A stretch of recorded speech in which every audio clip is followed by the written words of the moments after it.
In this video, I'm going to show you how to properly set up bullet points in MS Word.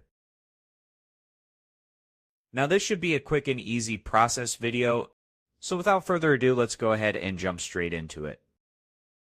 As you can see, this is the checks that you want to type in bullet points in front of them.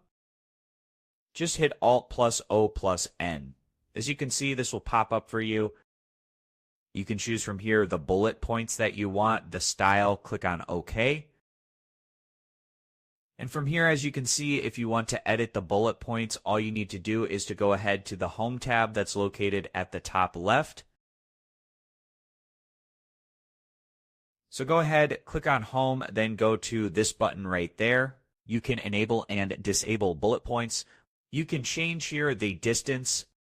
So go ahead, choose it. As you can see, you can change from here the distance. You can change the style of the points.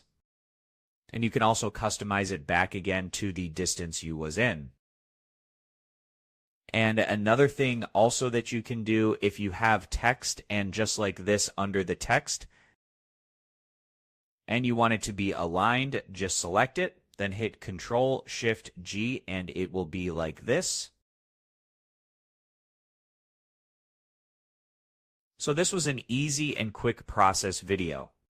As always, thank you for watching.